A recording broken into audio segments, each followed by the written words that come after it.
All right. Good morning. So I'm getting in the Honda right now. It's Saturday morning. I honestly don't even know where I left off with the last vlog, so some of this might be redundant. Maybe it'll get edited out because the other vlog isn't released yet. It's been kind of crazy. Finished up the Koshkemi Blue video. I actually have to release the third one today. It should be uploaded to YouTube at this point. I have to write the comments and release it, but that's done.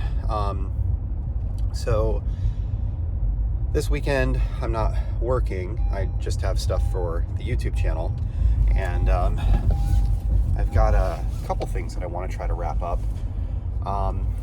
So I'm hoping that the weather clears up a little bit. I just woke up. It's kind of cloudy out here in the mornings. It's fairly normal for it to like be hazy when we first get up in the morning, especially this time of year. The valley, like Bakersfield and Fresno, they get really hot this time of year, and then we end up with like this warm air coming towards the coast and the cool air over the ocean and all this fog every morning, which is fine. But I mean, there's how it looks. It's 8 a.m. right now, so probably clear up by like 9 or 10. I've had a couple busy weeks at my actual job, which has made me have to work a little bit later, a little bit longer than I normally like to do. So I've had a little bit less time for the YouTube channel. And then on top of that, there have been a couple things that have been like timely that I've wanted to do. So the biggest one right now is the Liquid Elements polishers from Obsessed Garage. So I couldn't get a pre-order on them, and I reached out to Matt and the guys, and I was trying to like, you know, hey, can you help me out, because I'd like to be able to drop a video on this like when they get released. I really like working with Obsessed Garage. They have great products. The problem that I find is that they release things a little bit later than everybody else. So I'll give you an example, like the Rupes HLR 75 3-inch polisher. So I learned about that from Matt because of the videos that he did using it. But then it came out and everybody else had it in their store before OG did. And OG was behind by a couple days. And then it's like, okay, so there are all of the content creators that got it as like a pre-release sample. Then there are all the content creators that got it on the day that it came out. And then, you know, there are people that like have to wait for it to come out and then order it from wherever they get it from and then wait for it to come in and, you know, go through all of that.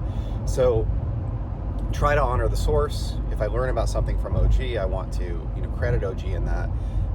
But, you know, sometimes it's not easy to do that. So anyway, I ordered the LE polishers on the day they came out. I'm in California, they're in Florida. It took almost a week to get to me. I unboxed them on video that day, released a video that day. But I want to do a video using them today so that I can release it tomorrow. So that creates a lot of chaos, trying to do a video, you know, because it's probably an hour of recording and an hour, probably 2.5 hours of editing, and then, you know, an hour of uploading and then writing the descriptions and everything else, and that all just everything takes time. So that is a primary goal for today. Right now I'm driving actually to a junkyard. I'm going to A&S Auto Wrecking in, I don't know if it's considered Arroyo Grande or Napomo. It's kind of like on the borderline between the two, kind of out in the middle of nowhere. We've got like these 5 junkyards that are right next to each other. I'm guessing it's a zoning thing. But anyway, I keep polishing like my own cars. Well, now 3 of them are coated. The Honda's coated, the Honda's coated, the Mercedes is coated, and the green Mini is coated. So I can't really polish any of those without removing the coating and having to reapply it, which is a huge pain. So right now the only car that I have to polish on is the gray Mini, and the gray Mini is, I've kind of done every panel on TV now, with the exception of the back hatch, which I think will be good for the 1-inch, but I've done like every panel on video now, and so it's pretty good. So what that means is I don't have like a car to do, kind of, as silly as that sounds. So I did reach out to a couple neighbors to see about detailing their cars, and everybody kind of like, I just had it done and this or that, whatever. So we'll see if that actually ends up going somewhere at some point in the future. I don't want to be a professional detailer. I'd rather just do the YouTube thing, because some weekends I don't have time to wash my own cars. I don't really want to be responsible for washing somebody else's too. But I'm going to a junkyard right now to try to buy a hood. So all of the junkyards around me told me that they have hoods and they'll sell me one for like 80 bucks if I get like an older Honda or something. But I kind of told them, I was like, you know, I don't need a hood that's sellable. You know, most people would go and buy a part from a junkyard because they want something that works, that's clean, that's nice, that's, you know, this or that. I don't necessarily need that. I need decent paint on a large portion of it, but if I had a hood where like somebody had a bumper hit and the front of it's crunched or something like that, I could totally use that for what I'm trying to do here. So I'm gonna go and see if I could find something that I can buy on the cheap. I mean, they told me like a hood from a Honda Civic is like 80 bucks. So a worst case scenario, I'll be buying a hood for 80 bucks today. But I'm hoping that I could find something that, you know, is a little bit older, has a dent in the front of it, something that's not really sellable to the general public, that doesn't have a high scrap value because it's iron. And I can, you know, pick something up for like 50, 60 bucks, something like that, that I could use for content creation. And then I could just polish on it and polish on it and polish on it and polish on it and polish on it. And if I, you know, if it gets really clean, I could take like, you know, some like really, really fine steel wool or a Scotch-Brite pad or 2000 grit sandpaper or something like that and make some scratches on it, so that then I can polish them out again. And then eventually I'll probably blow through the clear coat at some point, or it'll get, you know, screwed up or whatever, and then I'll just junk it and go get a new one, and not have to like polish on my own cars all the time when I want to test polishers. I've got like 10 or 12 different polishes at my house right now. So most of them I've used, some of them I haven't. And then I also have, I've done videos on the Merca and the Milwaukee, but I have both LE polishers to test out. I also got the DIY Detail Rotary. I'm interested in their 25mm DA because it's 25mm and nobody else is doing that. And then I'm also interested in some of the ShineMate stuff. There's a 1-inch that's got like a bunch of different accessories and stuff. So anyway, I'm interested in testing some polishers and some polishes, and I think this is going to be a good way to do it so that I don't have to worry about messing around with my own cars, because like right now it's kind of a whole process. If I want to test polishing, I have to like go out and wash the Mini, make sure it's nice and clean and dry, not use any drying aid, then like have it all prepped and ready to go, because I don't want to like be marring the paint and screwing it up because I'm trying to like bang out a video on polishing. Does that all make sense? I think it does. So I'm driving right now to the junkyard. Other stuff, we had planning, like departmental planning for my department. So I kind of talked about this in the past. I work for an IT company. I do client services. I'm part of the client services team. I mostly do strategy. So I'm talking to larger customers, you know, 50, 60, 100, 200, 500 employee companies about, you know, equipment purchases, about, you know, what solutions to implement, about, you know, servers and services and networking and security and a variety of different things. I'm doing consulting work on all of that kind of for them. And some of that leads to like project sales and some other things, but I'm not really a sales person. Like we don't consider client services to be sales. Sales is something that maybe sometimes happens as a byproduct of my job. But anyway, there are 7 of us, so we did quarterly planning. We have multiple offices. One of them is in Fresno, so we did our planning in Fresno this time.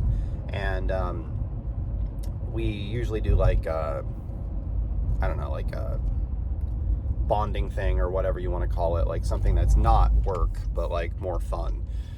So we did, we went to K1 Racing and did like kart racing. It's electric indoor karts. They go like 45 miles an hour. There were 8 of us. We actually invited one of the project guys to come out with us because we needed 8 to have like our own race. But that was super fun. I'd never done it before. There's 2 K1s, I don't want to say near me, but about 3 hours away from me in opposite directions. So this one was the one in Clovis.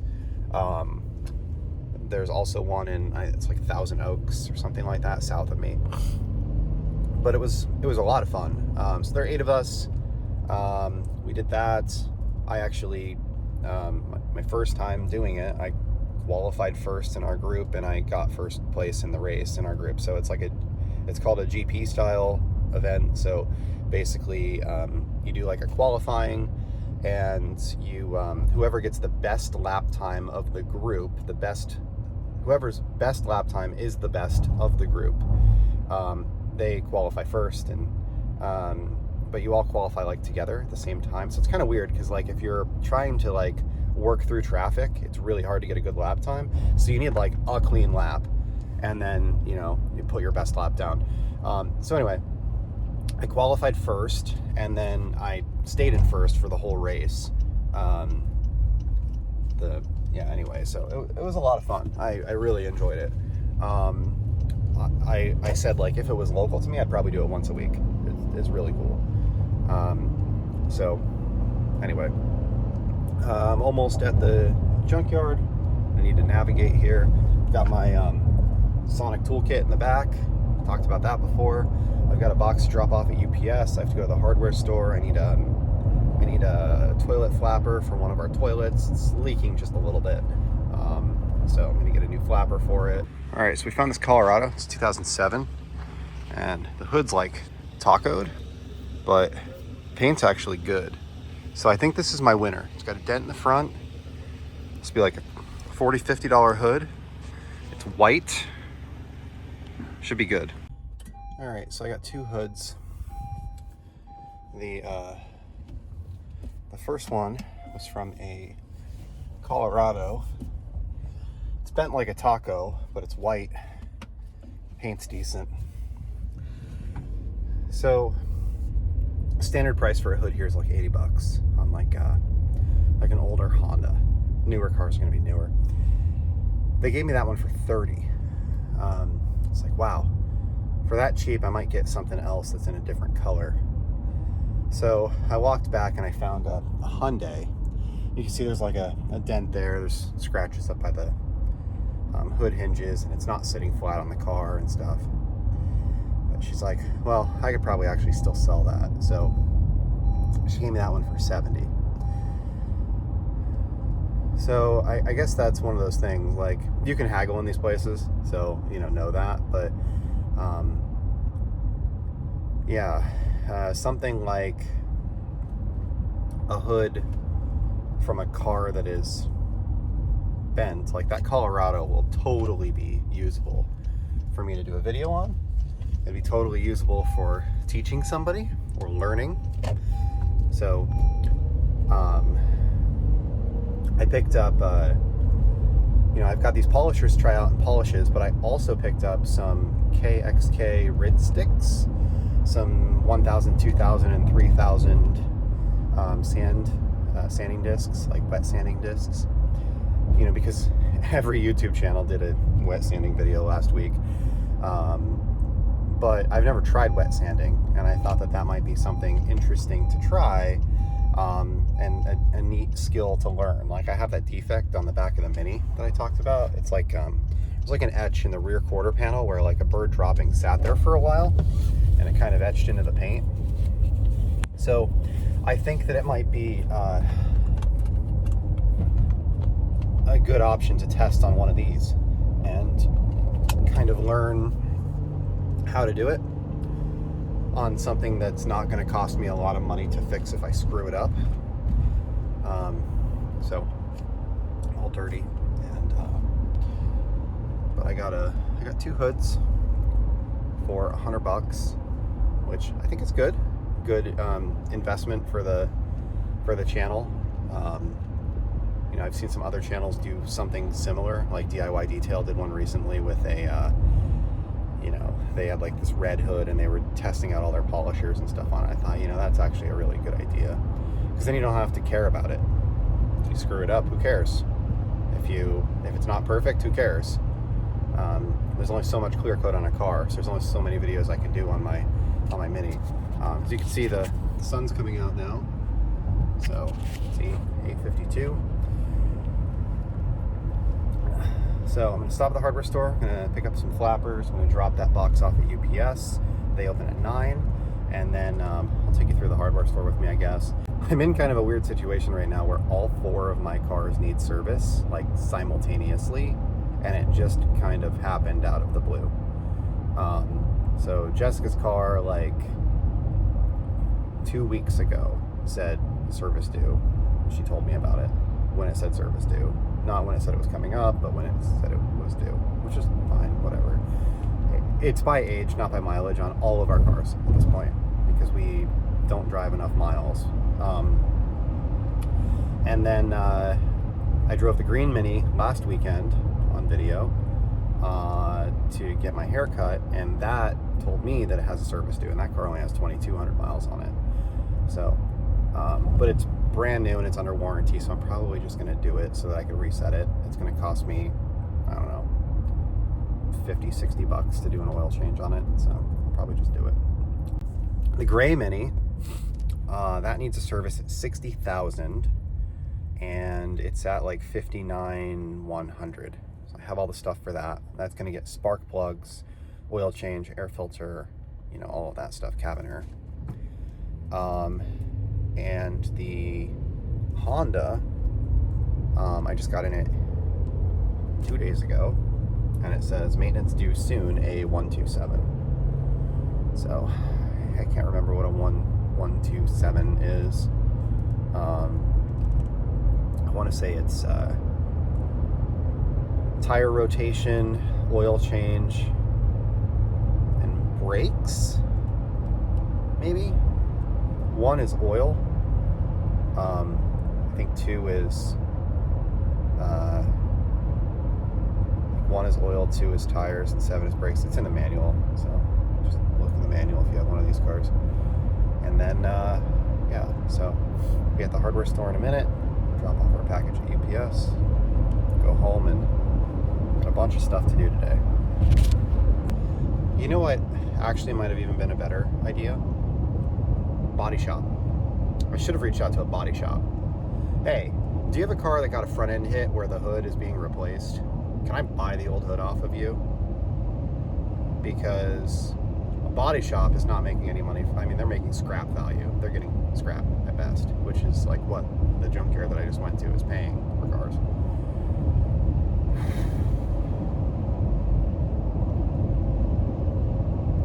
Hindsight's 2020. All right, so this is Miners, which is an Ace Hardware in Napomo. So check this out. They do this regularly, where like they open kits and then they sell them as parts. So like this. Nah, but it's so funny. Like, I've actually ran into people that like they're so diehard DeWalt that they actually get offended when they hear Milwaukee. They carry a Milwaukee tool too, but they do better deals with DeWalt. So you can see Milwaukee's mostly normal pricing. Oh, some things that are on sale, of course, but mostly kits, a lot of brushed, and mostly everything else I have. So I think it's 2-inch. They have a bunch. So looking for something universal that resists chlorine. I think this is the guy. All right, so on the way back home, nice and blue out now. So the Honda needs a 127, A127. So A is oil change. Not oil and filter, but oil change. 1 is a tire rotation, 2 is a air filter, and 7 is a brake fluid replacement, which, I don't know, I find that kind of interesting. So like, growing up, and maybe I was just naive, but like growing up, did an oil change in my car every 3,000 miles, you know, when I was 16, 17, 18 years old with my Prelude or my Civic or whatever it was. I do an oil change, check the air filter, usually like every other time I change the air filter. Plugs last 40,000 miles, something like that, in a NA car. Most of those cars didn't have cabin air filters, and most of those cars, like, they never called for a brake fluid replacement. At least I was never aware of them wanting one. And it seems like as time has gone on, we've decided as a society that now all of a sudden cars are going to need oil changes every 10,000 miles or every year. Like Mercedes is that way, BMW is that way, this Honda is that way.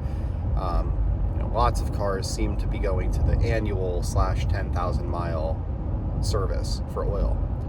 But then a lot of them are also doing this thing where they say, like, you need a filter on this one but not on this one, you need a filter on this one but not on this one. Like, I can't wrap my mind around that. It's like, why would you change the oil without changing the filter? The filter's like $5, maybe $7 if you buy like a really good one, but like a filter's like $5. The labor and the oil and all of that, that's $40-$50. Why would you not do the filter? And then the other piece is, like, if you're doing an oil change annually, why would you also not do an air filter? I don't know. It doesn't make any sense to me. So what I've always done is, on the Honda, for example, every time it tells me that I need an A or a B service, B is oil and filter, A is just oil, I do oil and filter. So what this will end up getting, it'll get an oil filter, it'll get oil change, it'll get an air filter under the hood, it'll get an air filter in the cabin, and it'll get a tire rotation. If I deem it necessary, I'll take a look at the tread wear and see what makes the most sense. For this car, because it's all-wheel drive, you would want your most worn tires to be in the back, because the front is going to wear tires faster. They're the turning tires and their power or drive tires as well. So on a rear-wheel drive vehicle, it tends to be that the backs wear faster than the fronts. On a front-wheel drive vehicle, it tends to be the fronts wear faster than the backs. On all-wheel drive, it can kind of be either one, but usually the fronts will wear faster. So we'll take a look and see. The tires that are on this were new when they were put on. So if it's, whichever ones are worn more, I'll probably just swap. Or if they're all about the same, then I might just leave them alone. The alignment's not off or anything. The car only has 20,000 miles on it. And then check and top off all the fluids and all that kind of stuff. The Clubman is going to get an oil change, 020, and then the Gray Mini is going to get, well, and filter, oil and filter. You don't change oil without changing the filter. And then the Gray Mini is going to get oil, filter, air filter. I don't know if I'll do the air filter in the Clubman. I'll take a look and see how it is. It only has 2,000 miles on it. And then they'll both get cabin air filters and all that. So we are back home. Talk a little bit of my solar system. I'm going to be doing a full video on that, but I now have permission to operate, which means that I can use 100% of the power that I actually generate. And you might not understand what I mean by that. So when you are, I'll get into the specifics and show the graphs and stuff like that, but when you're generating solar, your house's usage is pretty stable. At night I'm using about 0.8 of a kilowatt every hour. So 0.8 of a kilowatt hour every hour. And then during the day, I'm at like 1.1, 1.2, something like that. Well, at 8 a.m., I'm generating 2 kilowatt hours per hour. And at noon, I'm generating like 9, 10. Depends on the day. Like, it's a nice sunny day today. The generation will be high today. So because of that, you have like this big hump in production, but your usage is pretty flat. And you end up with like all that area under the curve that you can't really use. So what you do is you get a battery, right? So I have 2 Tesla Powerwall 3s. And a Powerwall 3 stores 13.5 kilowatt hours. And I use about 30 in a day on an average day, somewhere in that neighborhood. So the idea is that at like 6 a.m., the sun starts coming up, you start producing power, you start using the power that you're producing. By 8 a.m., you're already producing more power than you're using, and you start charging up this battery. So by like noon, my battery is full on an average day. And then the sun goes down at like 8 p.m. Well, I'm producing solar for the entire day. So from 8 to noon, all of the excess power is filling up my battery. And then after noon, my house is running off of the solar. And then when the sun goes down, it runs off of the battery. And then when I wake up in the morning, the battery's at like 40%. And it's like rinse and repeat. So I shut off my connection to the grid, and I was able to run with no connection to the grid for like 30 days. No issues whatsoever. Charge the battery during the day, use it at night. Charge the battery during the day, use it at night. Maybe have a cloudy day, and on that cloudy day, maybe you slightly adjust your day. Decides that like I'm gonna hold off on laundry for a day, or I'm gonna wait a day to do my wait a day to run the dishwasher, something like that. But in general, the house just runs, and it's that cycle. Well, when you have something called permission to operate or permission to export, those two things are synonymous. That means that you can actually sell back excess power to the grid.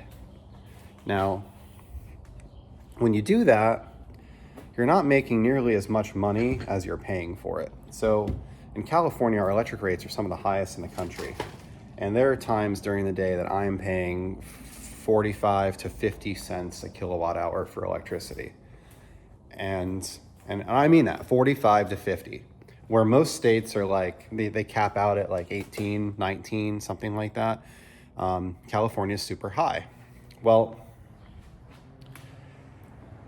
they buy electricity for you at a much reduced rate. So they're buying electricity from me for 8 cents a kilowatt hour, or 9 cents a kilowatt hour, and then selling it to me at 45. And that's why solar without a battery doesn't work. It doesn't make sense, because you end up, you're self-powered between 6 a.m. and 6 p.m. and you produce all this excess power. But if you're selling it for 12 cents a kilowatt hour and then you're buying it back for, we'll say 48 to make the math easy, you have to produce 4 times the power. Like, you have to sell back 4 times the power that you use at night in order to make it pencil out. But with the battery, you don't, because you charge your own battery and then you run off your own battery. So then it's 1-to-1. So I now have permission to operate. I can now sell back excess power. My bill went from $560 to, this month last year, so June last year, my bill was $586. And sorry, I had to do the math in my head there, because it says when I look at my bill that my projected bill is $22, and that's $564 less than it was this month last year. So I, in this particular month, saved $560, but I also am spending money on the solar system, which has a loan, and that loan's like $410. So basically, I'm saving like $150 a month. But there is a little bit of a difference there too, because you're putting equity into the house because the solar system has value. especially if it makes your house 100% self-sufficient. So I'm gonna do a whole video on that. I'm gonna talk about the installation process, show some pictures, videos, all that kind of crap. But I have permission to export now, so I can I'm making like 60 kilowatt hours a day. I'm selling like 30 of them to the grid, and really pulling nothing from the grid. And then during the winter time, like December, January, February, those months I'll probably be taking a little bit from the grid. I won't be producing enough to fill my battery 100% most days, but we'll see. So we can adjust.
See what we can do here.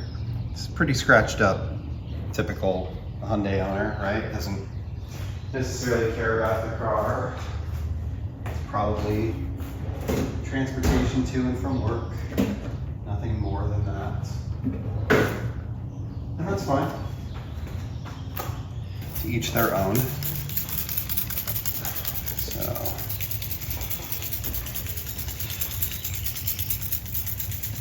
I think this clay lube is Nano Magic. So I'm going to use that with one of these Rag Company Ultra Decontamination Sponges.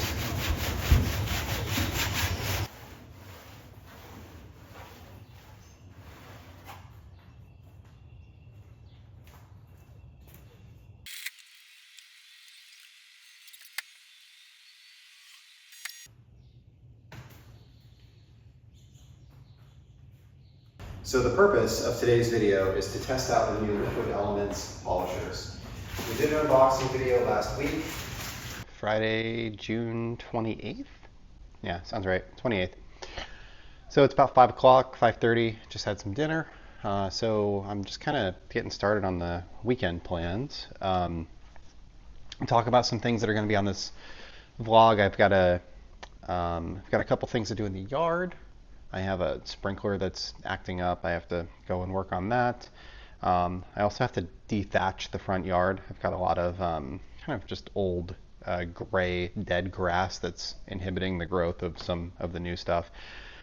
I've got a new skin for my laptop, so I'll put that on this weekend. All of my cars need service, so I'm going to start with the Mercedes. That'll happen this weekend as well. Baxter's going to the vet tomorrow morning for a rabies shot, just so, you know, rabies booster, so that I can renew his license. I got a new skin for my laptop, so we're going to pull this one off and reskin that. Handful of things to throw on eBay. I've got to spend some more time with the Liquid Elements 5-inch polisher. You know, I did this video testing the LE polisher. I honestly like it. I think it works really, really well. I had no issues with it. It stayed nice and full. It was really easy to use, and I thought that it was a great polisher for a beginner. And then there was another YouTube channel where somebody tested it and found that he was able to make it stall by kind of putting it at an angle and sticking the end of the pad into a pocket. And a lot of people interpreted that as it being, I don't know, junk or underpowered, something along those lines. I'm not exactly sure how you would consider it, but there's an implication of that. And there's also an implication that the ShineMate is a better polisher. And maybe it is. I honestly haven't used the ShineMate. I don't know how it is. It might be fantastic. It might be the best thing since sliced bread. I really don't know. But this one is certainly good, and it's certainly effective, and it certainly works well. A lot of brands build pad stalling into the design of the product. Rupes has talked about it pretty substantially, that the machines are designed to stall as a safety when they're not a gear-driven machine. Like the Rupes Melee is a gear-driven machine, it can't stall. It just can't. But the random orbit machines will stall if they are put into a corner, or if there's an excessive amount of pressure that's put on them that's not flat, they will stall. And the reasoning given is that it's safer for the car, safer for the paint, and it's supposed to be an indicator that you need to hold the polisher in a different way, or you need to move the polisher in a different way. And Rupes did a whole video talking about exactly that, both on their own channel and then also on AutoGeek. And they're one of the innovators in this industry, so taking their word for it, my expectation is that Sebastian at LE built that into the unit as a safety feature the same way that Rupes did.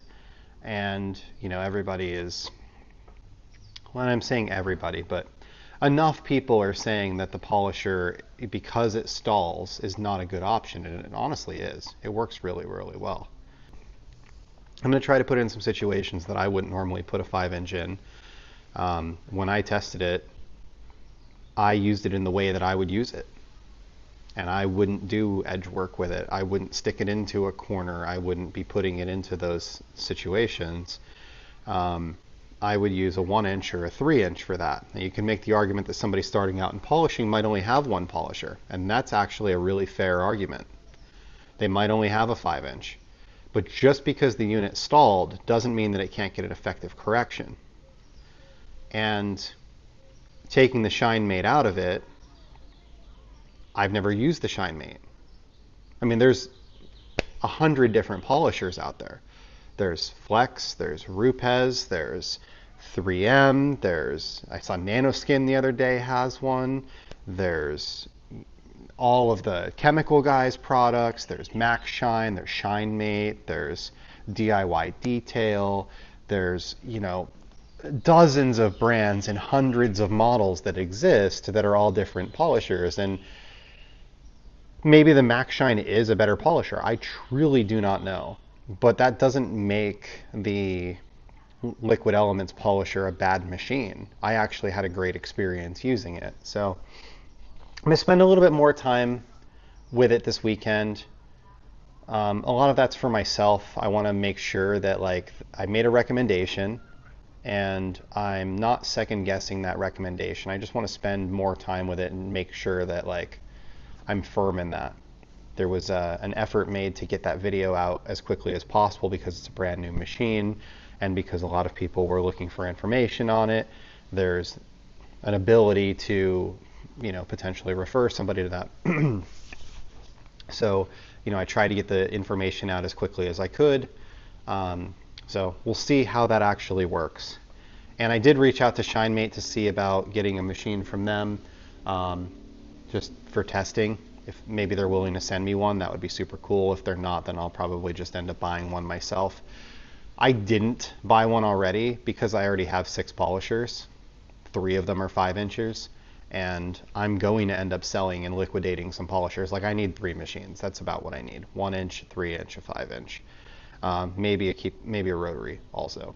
But right now I have the LE5, the Milwaukee 5, the DIY Detail rotary, and then I also have the Mirka 3-inch, the LE 1-inch, and the Rupes Nano.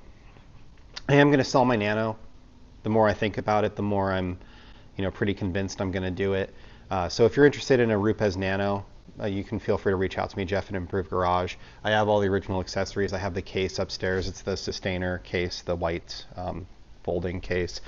The only thing that wouldn't come in, you wouldn't get the pads and you wouldn't get the polishes that come with it in the kit, but it's the full kit. I bought the Sustainer. So I have the wired power cord, both batteries, the charger, the unit itself, and a bunch of accessories for it. That would all come with it. So I can send you pictures and give you information and all of that.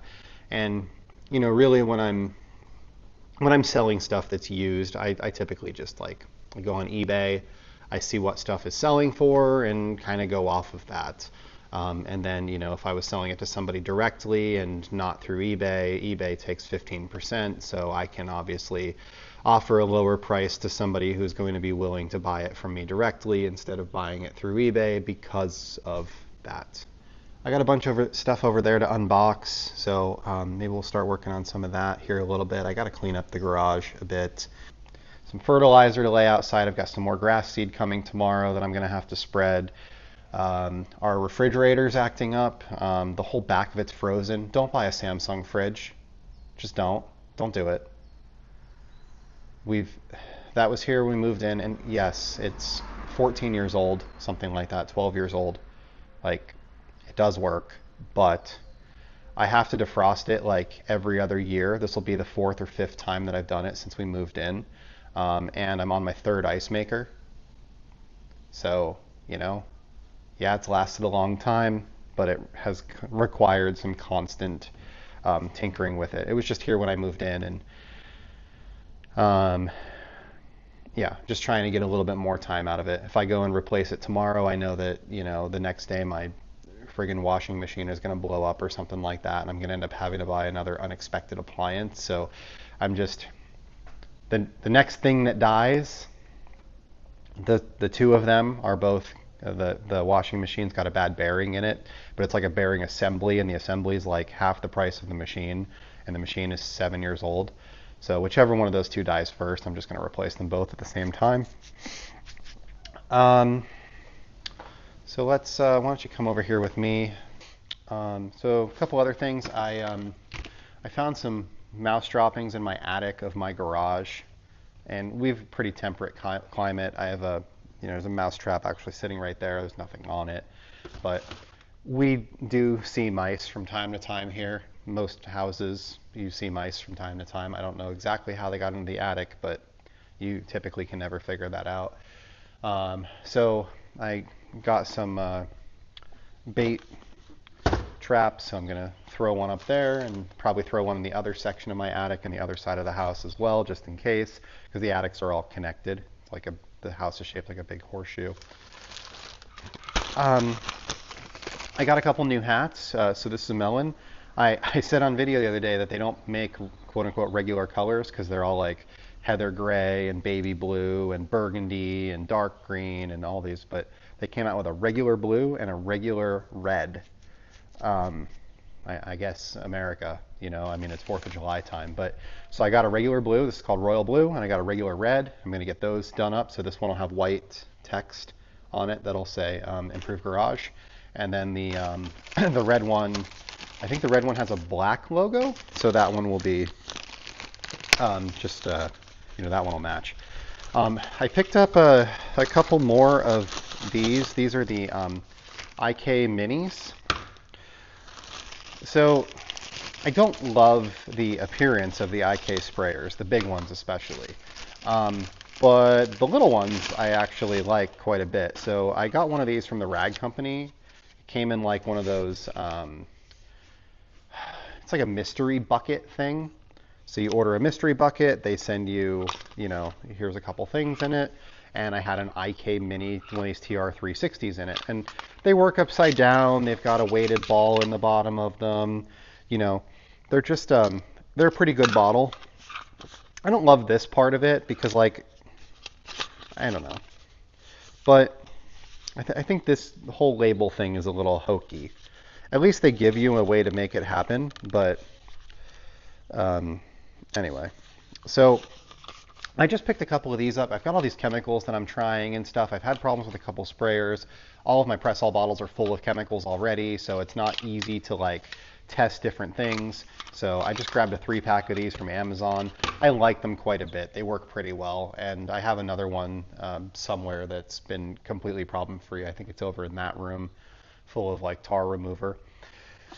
I mentioned that the Mini, when I did the video, I think it was like 2 vlogs ago, I was going for my haircut in the Mini, the green Mini, and it complained at me that the battery was low. So I picked up a Noco Genius. This is a kind of a battery maintainer that's designed for, it's a trickle charger basically, but it has leads that you can physically install in the car and kind of a plug that you can quick connect. This is just the 1 amp version. It's really all that I need. The car doesn't have a huge parasitic drag or anything, but this supports AGM batteries, and it's just, I'm going to plug it in when I'm not driving the car for extended periods of time to keep it topped off. That's really only a problem for probably the next 6 months, I'm thinking. It's the red hat. Actually has red logo on it. So I guess it's going to have to be black stitching. Or white. Actually, either one would work. So I'm going to take the dogs for a walk. The paint on the driveway looks awful. I don't recommend it. It's Sherwin-Williams Heavy Coat, I think it's the product, and it does not hold up at all. Definitely, wheel cleaners and stuff like that definitely affect it. Tires, even crappy hard tires like the Mazda 3, totally affect it. 0 out of 10, would not recommend. So we have an HOA here, and I got a notice in the mail because my front yard has a couple of brown spots in it. Now what I'm going to show you is our development has a park, and the park is maintained by the HOA through HOA dues and for all of the residents to use. So this is the park. What do you see there? a bunch of brown spots. Now, the fact that that looks like crap doesn't mean that my yard gets to look like crap, but I do feel it's a little hypocritical to send notice to a resident if you can't even maintain the public green space that we have. I don't know. I find that annoying. Whatever. It's probably not worth picking the fight. Alright, well, we're going to go for a walk, and then I'll be back. So we're going to be working on installing a skin on the MacBook. Some other things that I'd like to get done this weekend. I mentioned earlier, this is a mess and I just really need to clean this up, but everything is a little chaotic right now. So this is my MacBook Pro. I installed this dbrand skin a year ago. I did it on camera. There was a video on it. It's pretty easy to install. So I decided it was time for a new one. I'm getting some wear on the edges and stuff just from pulling in and out of my bag all the time, and zippers and, you know, all that kind of stuff. So I picked up a new one. This is the same style, slightly different, right? The patterns are slightly different, but still another dbrand, just different color, something different. I do really like these. They let you protect your laptop, and this was like a $2,000 laptop, 2100 maybe.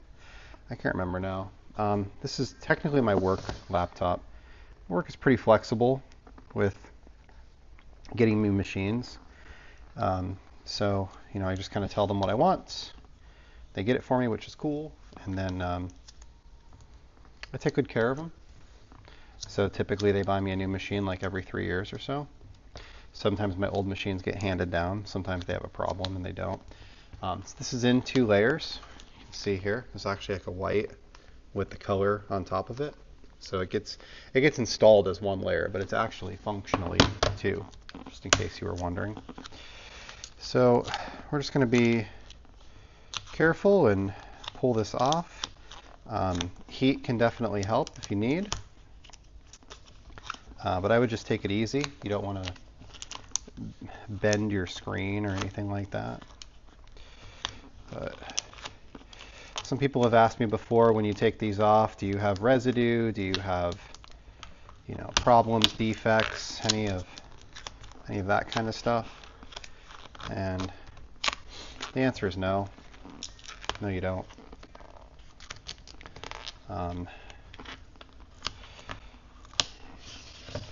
The adhesive or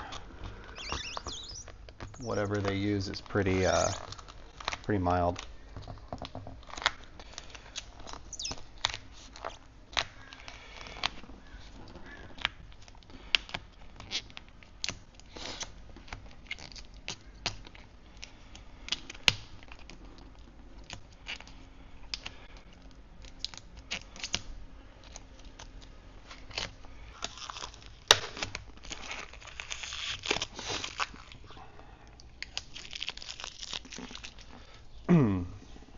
So there we are. As you can see, it looks perfect, like absolutely perfect. So there's no residue left behind. They're really, really good. So let's apply this one. I'll do this one on camera, and then I'll probably do the backside off camera, just so that you don't have to watch an hour of boring. Basically what you do is you take this is your skin that you're going to be applying. You take this backing off of it like that, and then you reapply like so. So we've got like that, where I've got some sticky on both sides. And then you're going to basically line up the 3 corners that you can. So you've got the top 2 corners,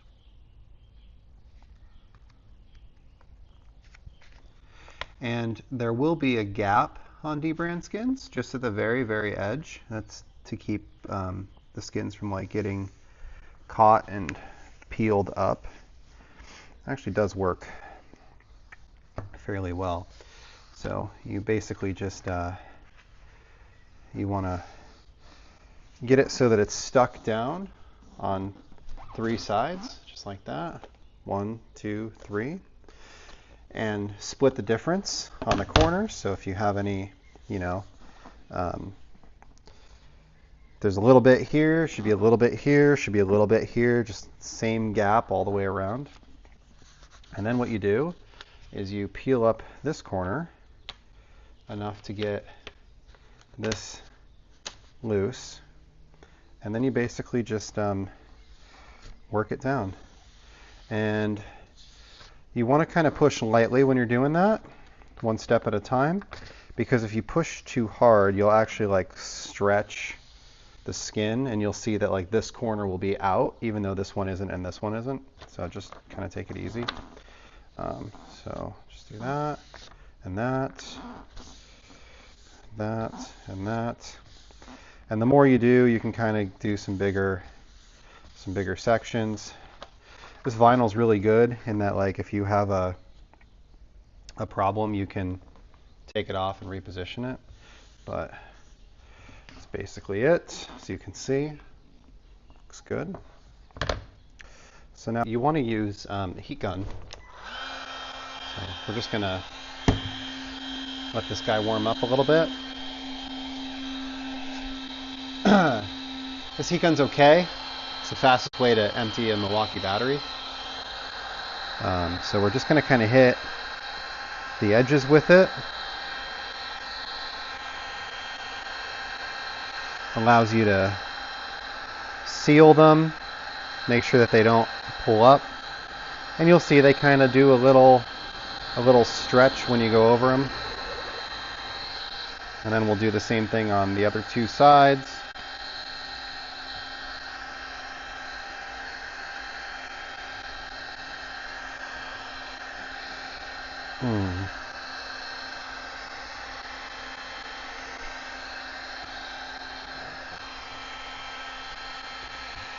This is just going to help keep the edges from peeling up.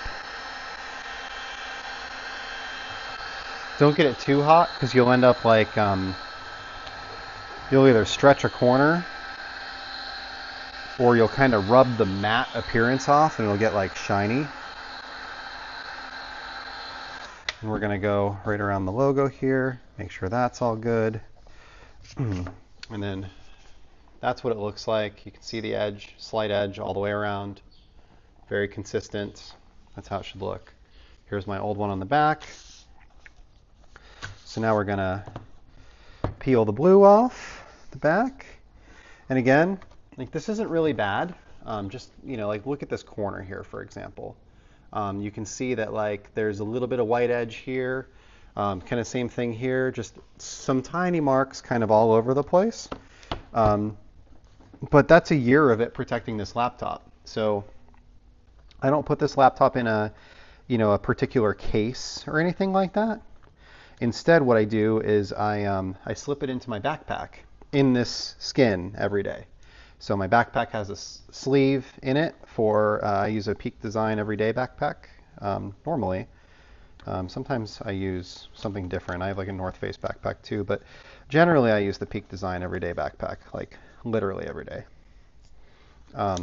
So I can kind of stick this in there. This keeps it nice and thin, so it's not, you know, making my backpack real big and bulky, because it's in like a, you know, a sleeve or something like that.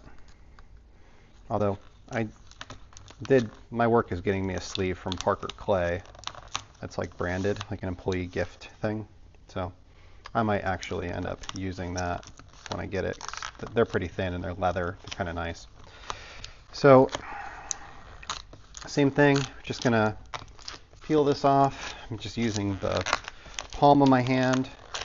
I'm pulling kind of away from the hinge, so the hinge is down towards me. Again, I just don't want to like flex, so like if this was the front side, I might flex the bottom of it here. I don't need it. You know, these laptops are designed to be thinner and thinner and thinner every time they make them. So there isn't the most structural rigidity in the world when you're kind of bending it. And like I said, I mean, you can take a heat gun like this. You kind of heat this up here.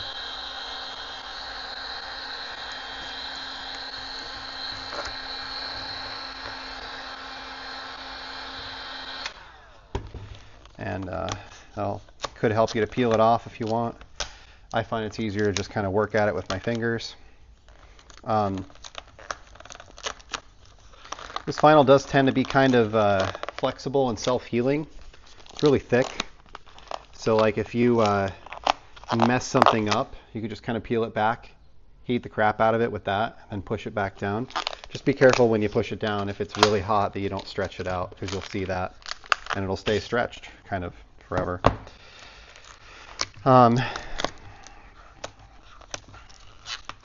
So these are fairly easy to do. I've probably done, I don't know, 8, 10 of them at this point.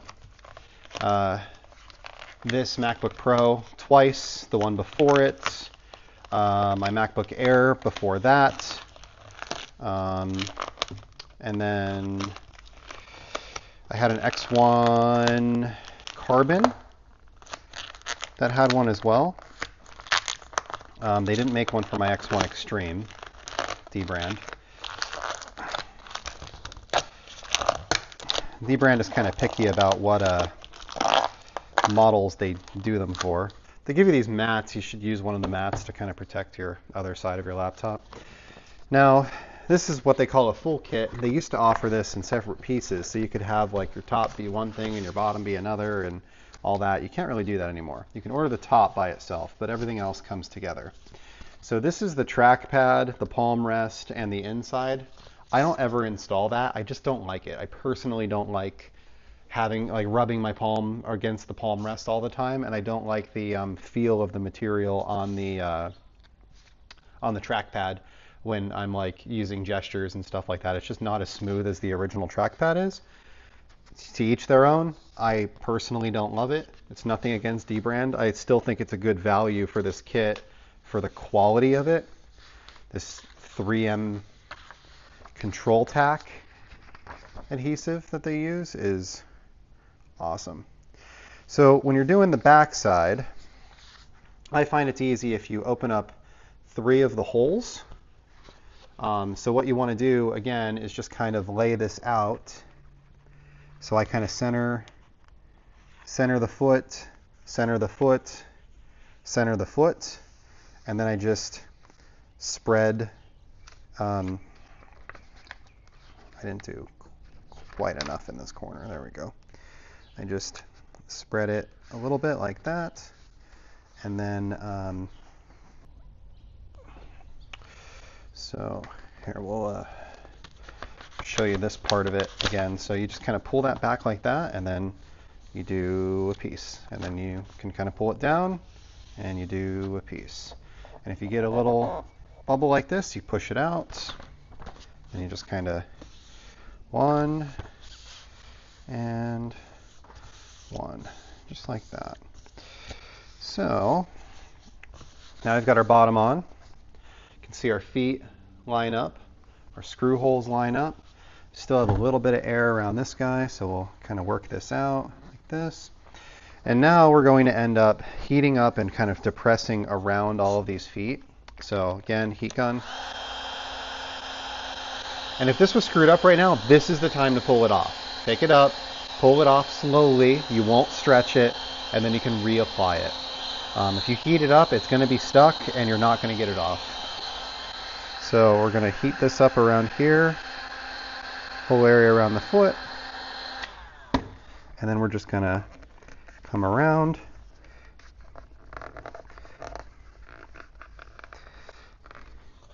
and you could use, like, I have vinyl tools. You could use one of those if you're a vinyl guy, like if you've done vinyl on cars and stuff like that before. like a banana buffer or one of these hard cards or something like that, like you can use that to get these corners tight. I'm not using that in this video because most people aren't going to have that, and I just think that it's not really fair or realistic. So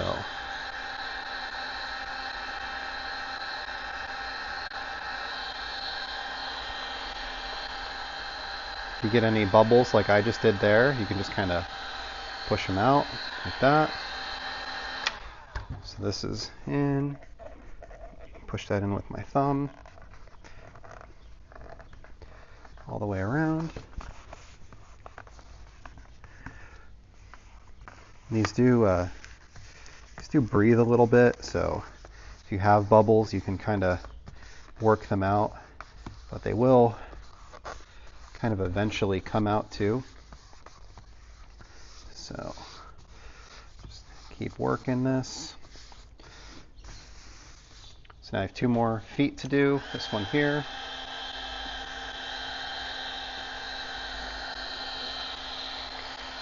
And this one here.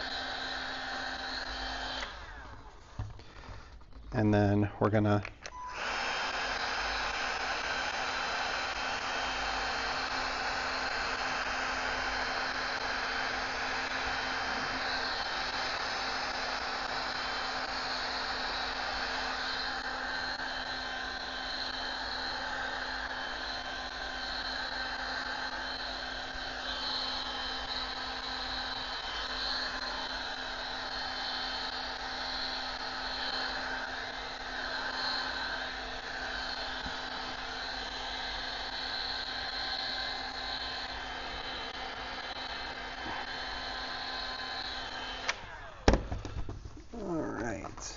So that's all of that. And then I do like to hit the screw holes too. There's 8 of those. Just kind of heat this all up here.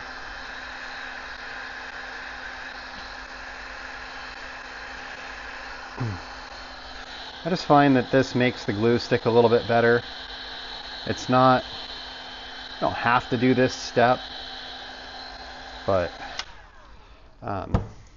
yeah. I realized I didn't talk about, so here's what it looks like. There's the bottom side, there's the top. So different. They do give you like a wipe and stuff in here. I mean, in mine, I pulled the old one off, put the new one on. I didn't even need to clean it. The thing was already spotless. But you can use some like McKee's 914 or some glass cleaner like Invisible Glass or something like that on a rag. You can kind of clean everything. They give you like a screen protect or a screen wipe in here as well. So, and like I said, I mean, there is one for this section here, but I just, like I said, I don't love it, so I just don't install it. I've installed it 3 or 4 times now, and I've pulled them off every time. So we're going to take this, and we'll get rid of our trash. I'm realizing now that I did this without really talking about what this is or where it's from or whatever. I'll put a link in the description. It won't be an affiliate link. This is from a company called dbrand, D-B-R-A-N-D. I will say that their marketing is a little edgy. They kind of have this like we're jerks. They kind of have this like we're assholes kind of marketing scheme. So like, this is purchased, we knew you would, delivered, you're welcome, install, there's only one correct way. But they do, like, they have videos, they have all kinds of stuff, and they deliver quality products. This is what it comes in. It's like a big piece of cardboard, and it says do not bend, do not bend, do not bend, do not bend. So of course it arrived bent, because that's what happens.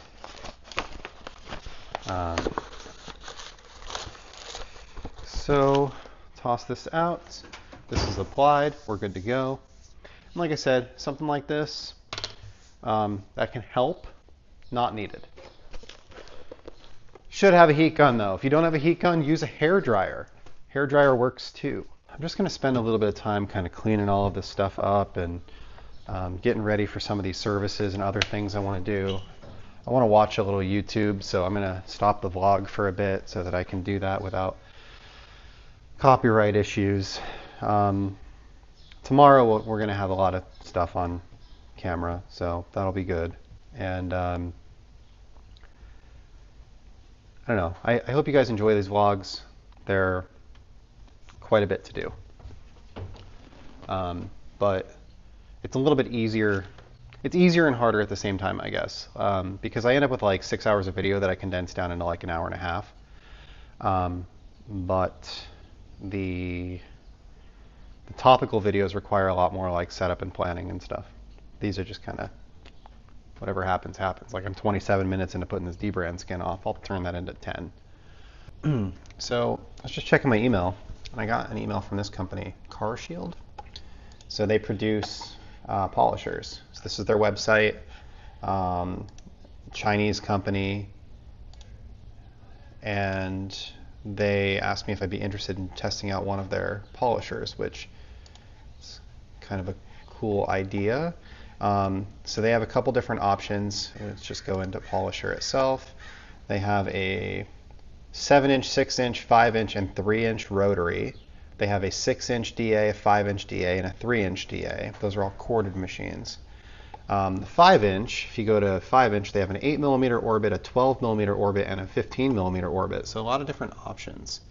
15, they even offer 3 different options for that. They have a long body machine, which is this one, with a front handle. They have a short body machine, this like stubbier one. And then they also have a long body machine with no front handle on it. So they've got like different variations and options, which is kind of neat. A lot of companies just make one or two polishers, and it's like, this is our polisher, this is how we make it. This one, they're actually giving you some options, which is intriguing. If we go into, these are the 12mm, here's the 8mm, but then they also have a 3-inch, which looks like this. They only make one of those. So it's 12mm orbit, 3-inch polisher. It's corded. It's got a handle on the front of it, adjustable speed on the back. And then they also have a cordless mini. So the cordless mini they make in 3 different colors: black, white, and blue. Blue is kind of cool. Here's what it looks like. It's got a 1-inch on it. They also have there's a battery indicator on the back of it. Here's the case with the accessories. Looks like it comes with 2 battery packs, a charger, case, couple pads, 1-inch and 2-inch backing plates. It's fairly interesting. They don't get into, it just says 1-inch and 2-inch backing plate. So I don't know if this is a rotary or if they have different attachments. It says polisher head attachments here, and I see wrenches, so I would assume that they've got like a DA and a regular random orbit, or DA and a rotary polisher heads. Says a little bit of missing information from their website, but I don't know. This is intriguing. Looks interesting. They have some pads. They have like, this is like an Adams applicator pad. These actually look like the Chemical Guys ones. Even these towels look like the Chemical Guys ones. They've got applicators. Here's polisher handles, side handles, top handle, D handle. Here's extension shafts for the cordless mini. That's cool. On their website. Battery charger, polisher battery. Here's backing plates, 5-inch, 6-inch, 7-inch. DA and RO. RO, I guess, is rotary. Polisher toolkit, cordless polisher toolkit. Huh. Interesting. So yeah, I get things like this from time to time. If I'm interested in them, I ask them to send them to me. Not trying to make the channel annoying, but I do need to produce content. Producing content costs money. I'm not making money from the channel, really, so based on all of that, it's like, if the opportunity comes up to test something and produce some content, for free that would be interesting to my subscribers. I doubt any of you have ever touched a car shield polisher before. I've never even heard of them. So maybe that's good, maybe that's bad. I don't know. Maybe there's a reason that none of us have heard of them, right? So I don't know. I think I'd be interested to check it out and see what they're like. Maybe they're good, maybe they're not, but we can find out together, right? So got the garage mostly cleaned up. Mike is coming by in the morning. We're going to do the service on the SLC, just because it's similar to his GLC 300. I'm going to change the plugs in the Mini here quick. This is about to hit a 60,000 mile service. It's got 59 on it. So I did the plugs at 40 and I did the coils at 40. And my thought is change the plugs every 20, change the coils every 40. Also need to change the air filter here as well. All right, so there's a plastic shroud here. This pops off. I've done this before on camera. There's a full video. You can see my Dynon coils there. I don't have to take the strut tower bar out, which is nice. I do need to clean some stuff under the hood. I'm going to grab a wrench for that. This is my NM intake. Maybe a hot air intake, maybe a cold air intake.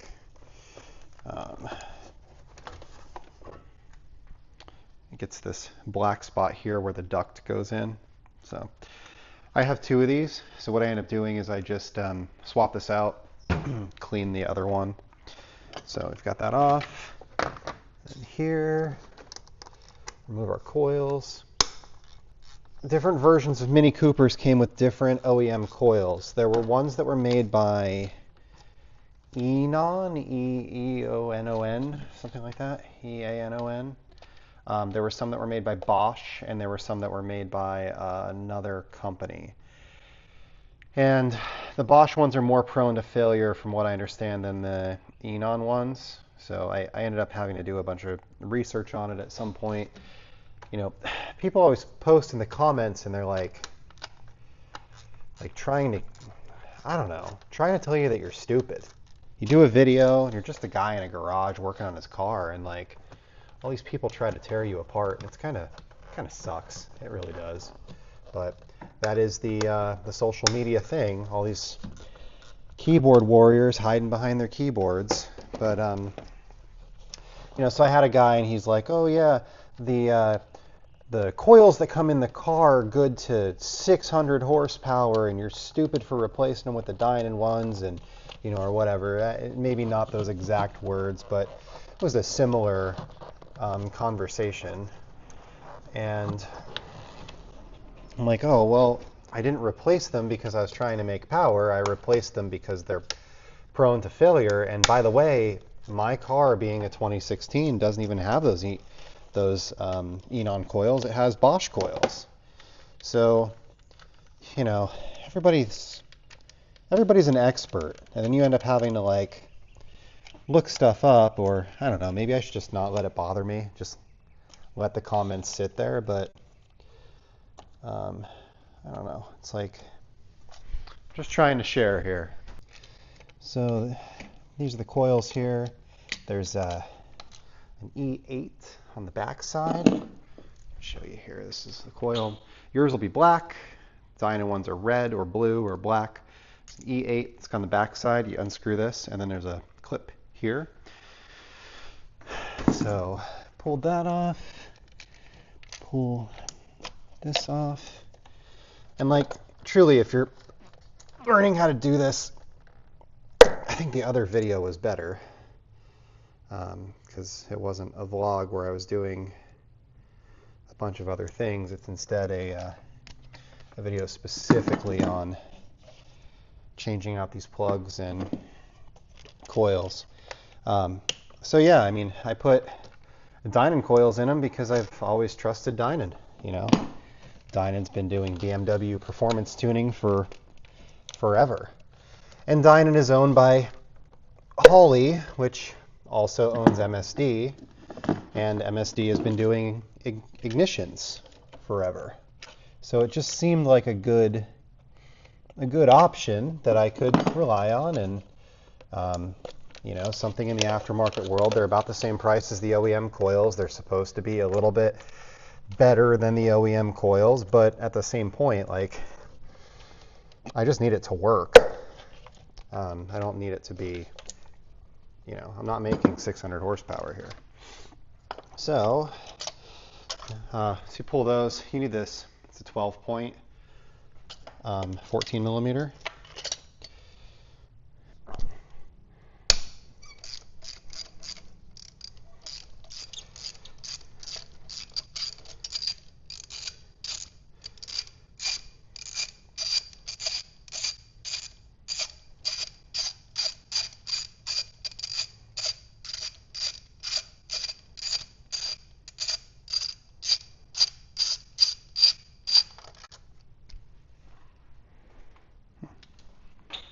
Don't look too bad. Any of you guys out there that are good at reading spark plugs, I think that looks pretty good. I'm not an expert, but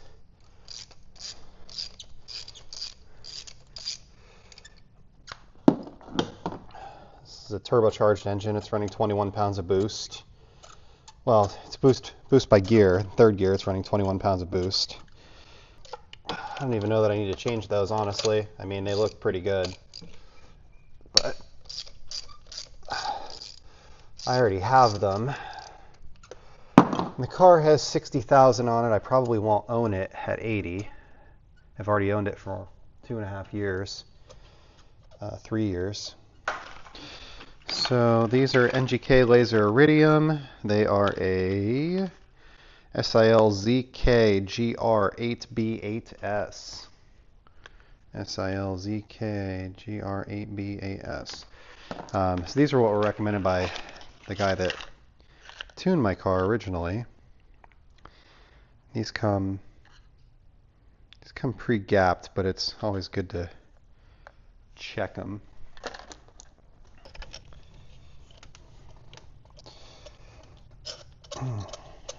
Every time I do one of these videos, somebody posts, you should put anti-seize on the threads. And GK specifically tells you not to do it right on their website. Please go check it before you post. Anti-seize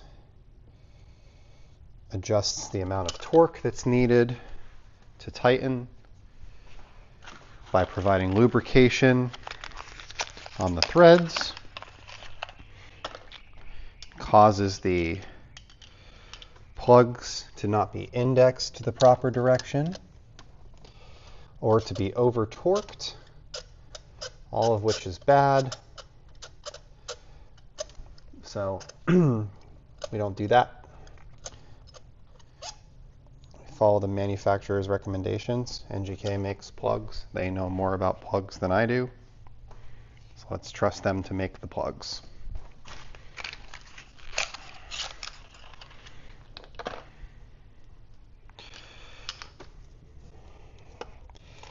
And let's trust them to tell me how to install the plugs.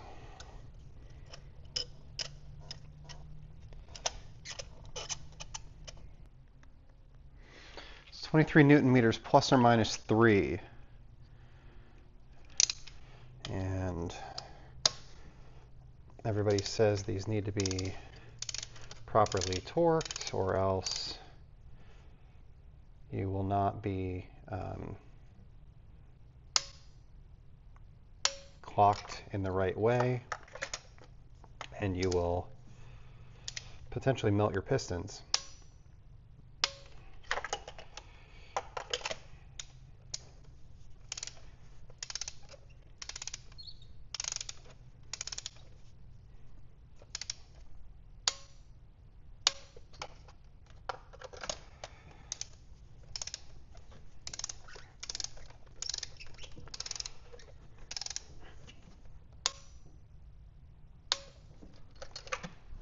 Okay.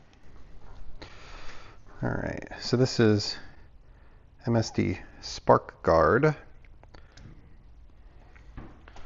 So just put a little bit of that in there. This probably came with these. So put that in there. Second one. Order of the coils doesn't necessarily matter, but I always put them back in the same order they came out.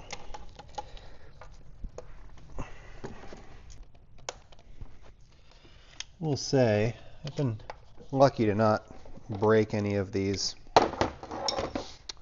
plastic harness clips, but I've also been pretty careful with them. I've got this little torque wrench. So these are 8 Newton meters. I have the torque wrench set to 70 inch-pounds, which is 8 Newton meters. It's a cool little torque wrench. Whenever you're using a torque wrench, it's important that you always hold it by the handle, because if you choke up or down on it, you'll actually increase the amount or decrease the amount of torque being applied, and then your wrench will be inaccurate. I don't think that's the case for a split beam, but for one like this, definitely is. So those are all installed. This rubber boot can go back into place, and we can put our plastic cover back on. Make sure all our harnesses are wrapped up nice. I will say I really do like working on these cars. German cars, BMWs, Mercedes, even Audi to a degree. Maybe not Volkswagen. I don't really like Volkswagen working on them, but they just they come apart and they go back together so well, and it's just all right. So like I said, I have another one of these. It's actually the same filter, New Speed cone filter. They come from New Speed directly. I have 2 of them, and then I just kind of clean. So this was the last one that was on the car previously, and I cleaned this so that I could have it on the shelf and then let it dry and all that stuff, and then I put the other one on the car. So I just kind of swap back and forth. It's important to oil these types of filters, otherwise they don't stop the fine particulates, sand and stuff. But don't over oil them, or you get oil on your map sensor, and then it'll throw check engine light. So this all looks good. Start it up, make sure it idles okay.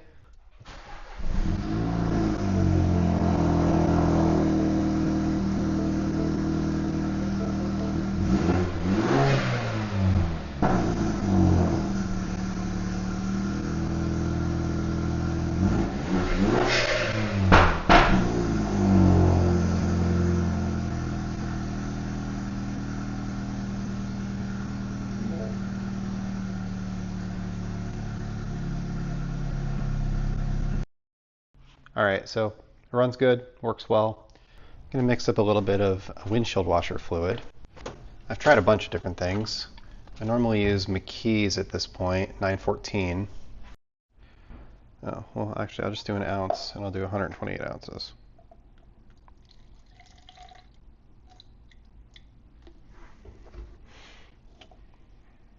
I know a lot of people do 256 to 1. I just find it doesn't really clean well enough. Get bugs and stuff here, so that's all you need. A little bit of that. Top it off with some water, DI water. So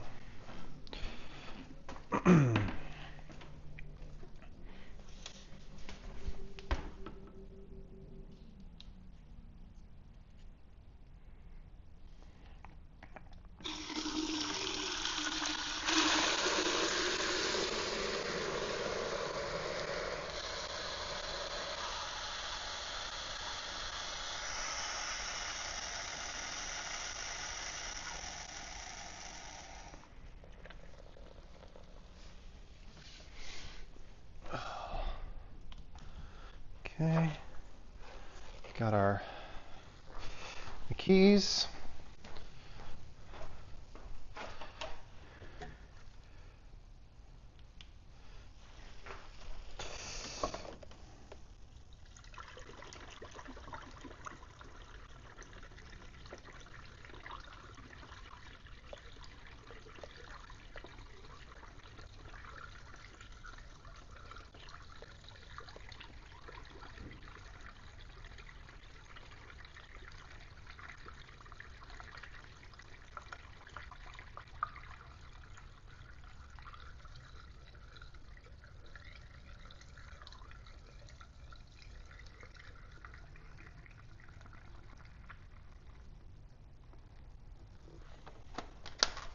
Okay. Air filter, top that off, top that off. So this does still need an oil change, but we'll get to that tomorrow, maybe. I don't know. I gotta do the Mercedes first. Always do the Mercedes first. Always take care of the wife's car first. Always. Also, another smart tip. I don't know, something from experience. Don't work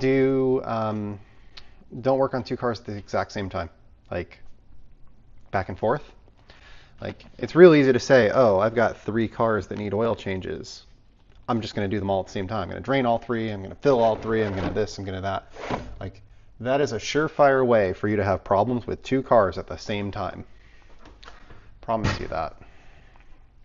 So, if you're like me and you're lucky enough to have a spare car, fix 1 car at a time. 1 car. So work on the Mercedes first, wrap all that up, make sure everything is fine. Then we'll go on to the next one. I did the spark plugs on that. Everything was fine.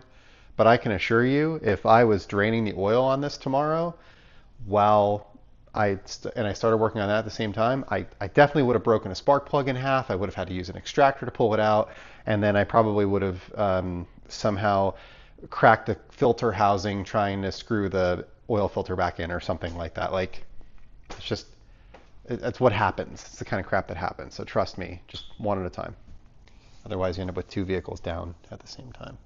Now, for me, luckily, I actually have 4, so we could have 2 vehicles down at the same time. But it's definitely not ideal.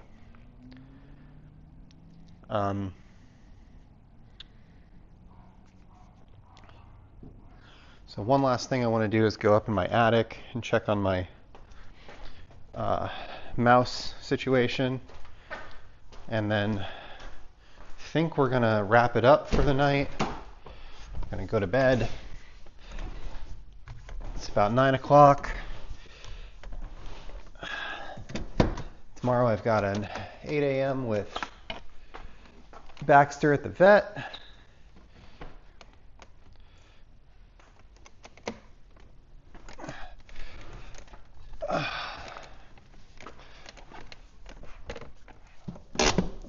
So have to get up and feed him and make sure everything is cool and he's good. And then take him to the vet. He hates the vet.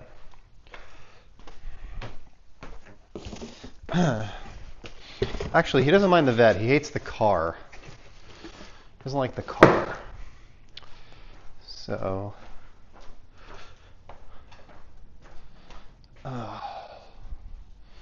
let's grab let's go up into my attic.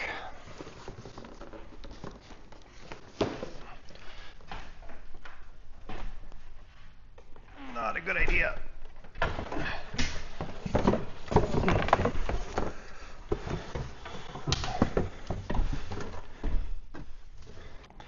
So definitely one of the smartest things you could do is climb a ladder while your hands are full with a bunch of stuff. While on camera, actually.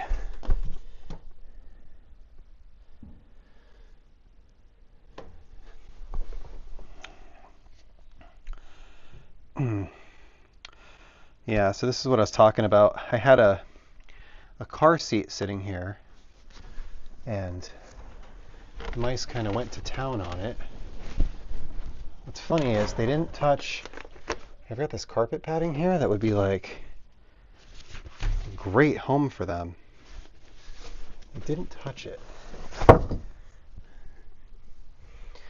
But I threw a piece of bait here and it's gone. The whole thing. So that's cool. Set that there. Then we'll come and check on it tomorrow. And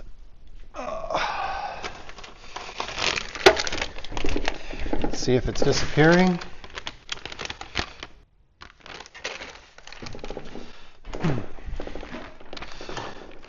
So, yeah, I don't know how big my mouse problem is, but this bait takes a little bit to be effective. I've got about a half of one here, so can't put these anywhere that kids or dogs can get near them, so I have that one in a station, but the one in the attic, kids can't go in the attic, dogs can't go in the attic, so it becomes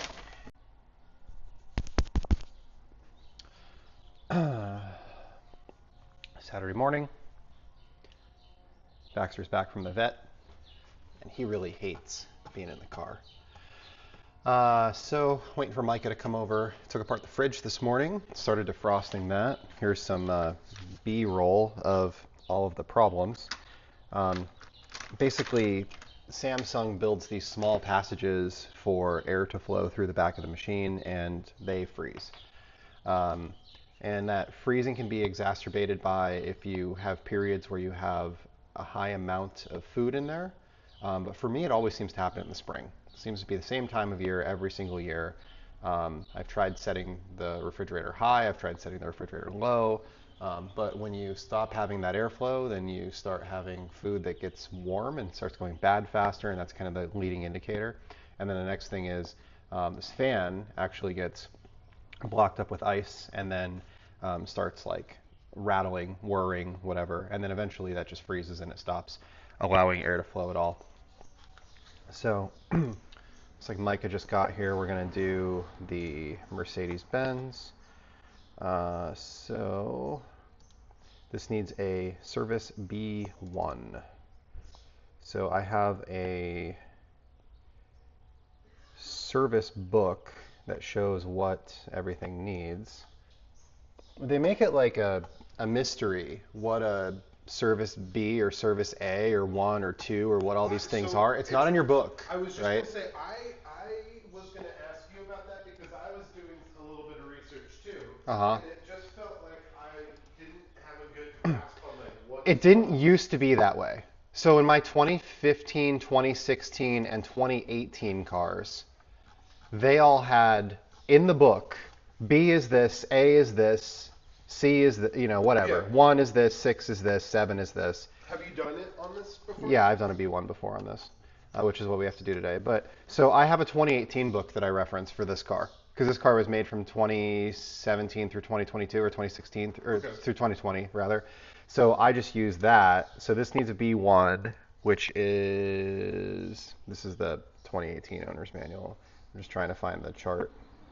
Check your instrument cluster, check all of your lights, check your trunk light, windshield washer fluid, condition of exterior, windshield wiper blades, but this is all like service stuff that they're going to do, right? Yeah. Oil and filter change, brake fluid, coolant level, tire tread, brake pads, brake discs, tire pressure, spare tire pressure, tire sealant expiration, which my car doesn't have that, TPMS, first aid kit expiration, replace the key battery, reset the service indicator, check the parking brake.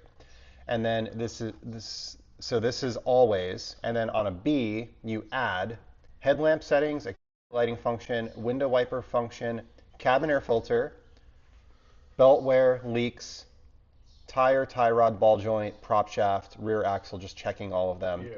Power steering fluid level, brake fluid level.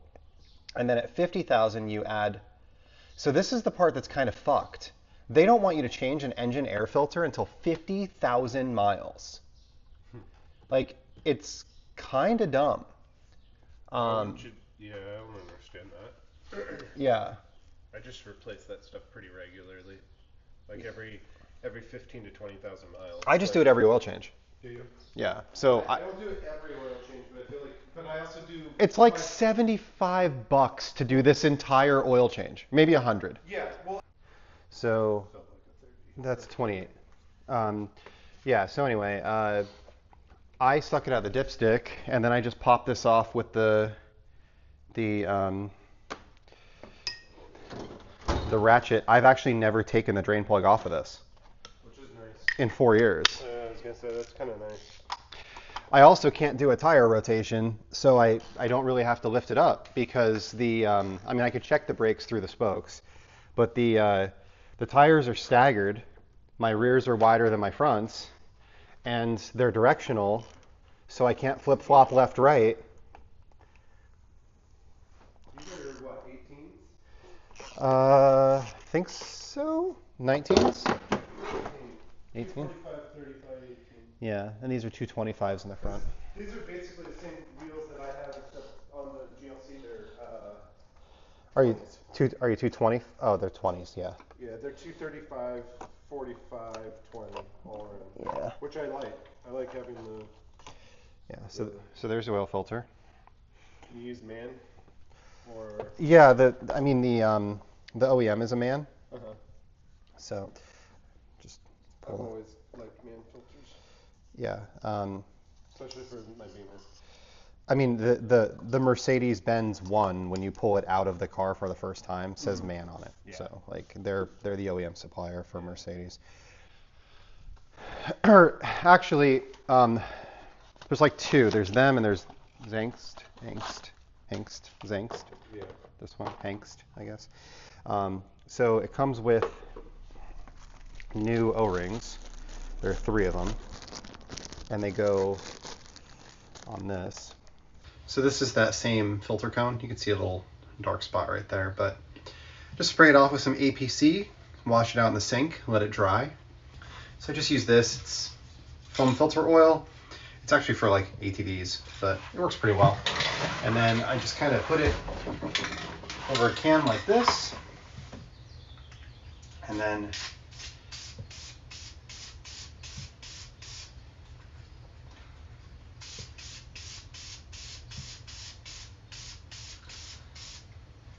basically just one coat all the way around.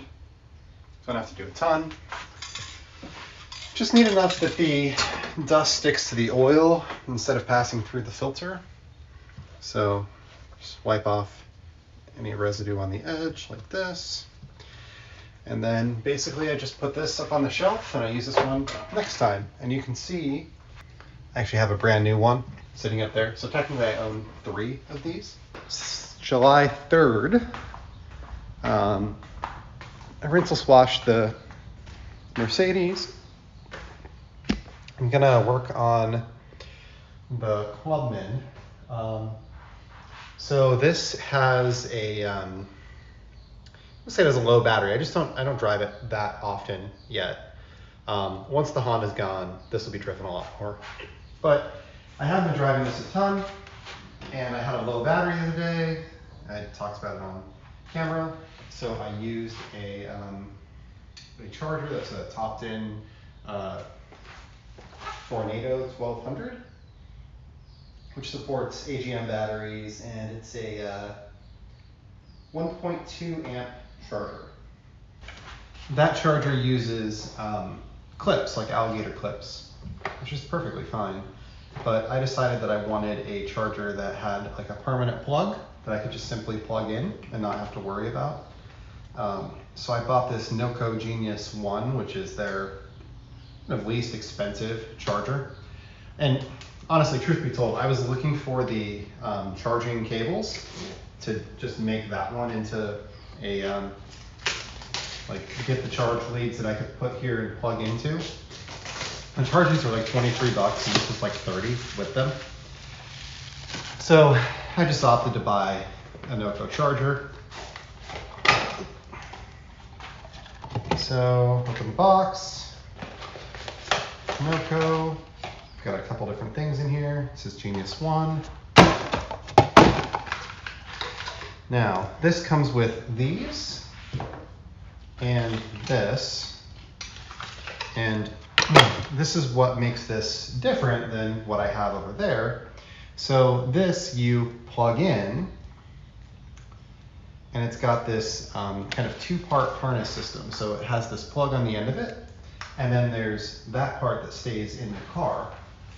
So let's unplug this. I'll show you what you plug this in. So we plug that in, and then it's got this kind of 2-pin quick connect plug.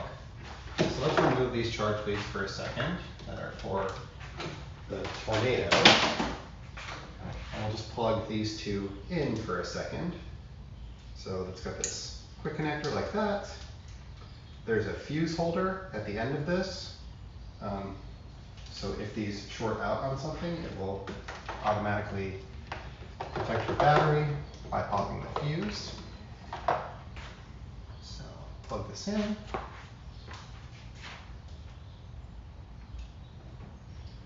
And then switch this to 12 volt EGM.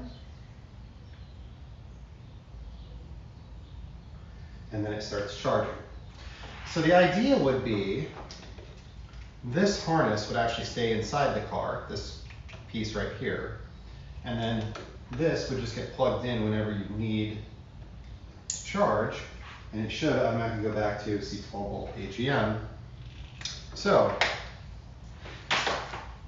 this is actually, I don't know, creative in that if you look here, there's actually like a set screw, and you can pull these charge leads right off.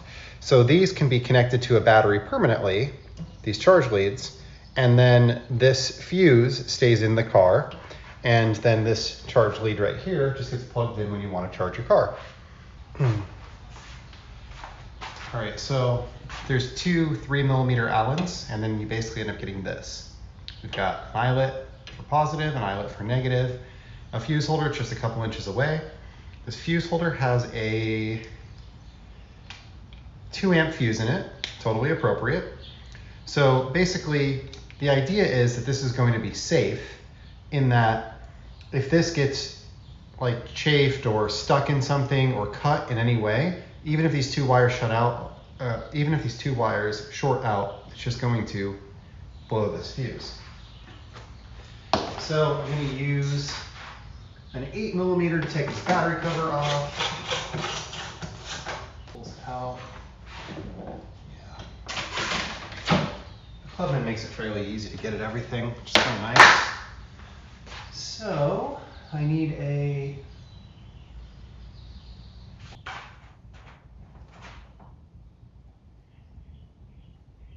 if you get a little bit longer, like they make extensions for this, I could actually extend this down and like put it in one of the ducts or something like that.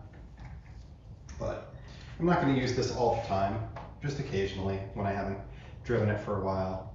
Plug it in, let it top off. So just like that, plug it in. Everything's cool. Went into the charging state. And I can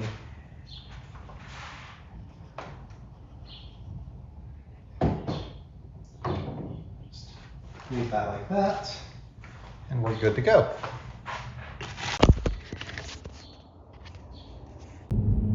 So we're taking the Clubman for a ride. It's been a minute since I've driven this. It's a fun car. Really enjoy it. It's just, I don't know. It's a little too clean and a little too perfect for me to take it out every day. It hasn't been ruined yet.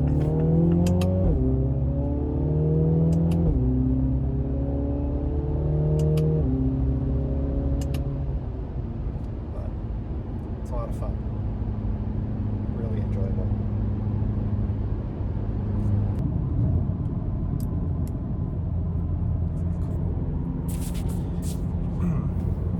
These are probably my favorite glasses currently. They're Maui Gems. Don't quite have the lenses that the Oakleys do. The Oakleys like make everything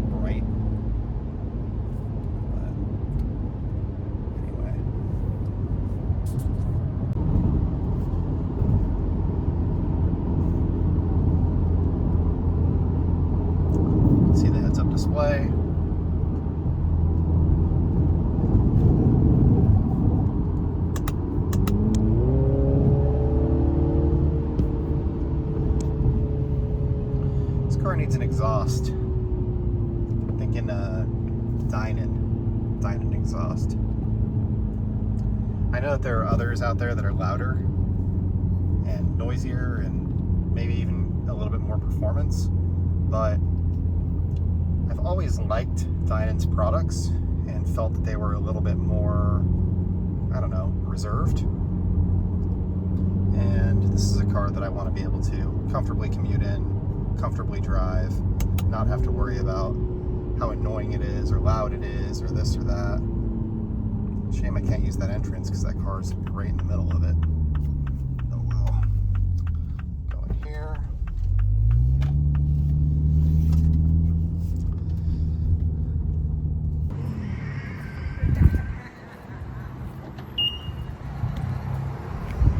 It's a good looking car. All right, I think we're gonna wrap up this vlog. It's like 2 hours long. So it's July 4th. I've got most of this done. Baxter's sitting here in my office with me. We're watching some Mighty Car mods.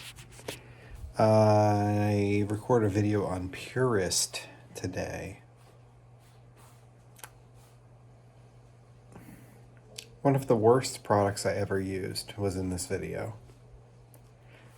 And I don't know how I feel about releasing it because I don't normally trash brands.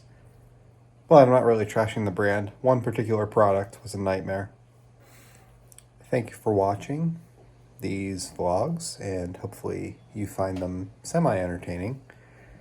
And I just ordered all of the maintenance supplies for the Clubman and the Honda Passport. I already have everything I need for the 2016 Cooper. I did the SLC 300 last week. So I'll probably do the Clubman next, I'm guessing. And then we'll do the Passport and the Mini, the 2016. The Passport's like, I don't know, 30 days away or something like that. And the 2016, I'm doing it at 60,000. It's got like 59 right now. So probably put a little bit of mileage on it next week, and then just kind of do them all next weekend, or one or two of them next weekend. So tomorrow I've got work for a couple of hours, the 5th, and then I'm off again for a weekend. So pretty excited about that. So we're just gonna chill, watch some TV. I've got a bunch of stuff to get caught up on. DDE, Tavarish, all kinds of channels, releasing all kinds of videos. There's lots of new stuff out that I haven't watched yet. So I just want to wrap up this vlog and tell you guys that I appreciate you watching it, and hope that you're having a great day.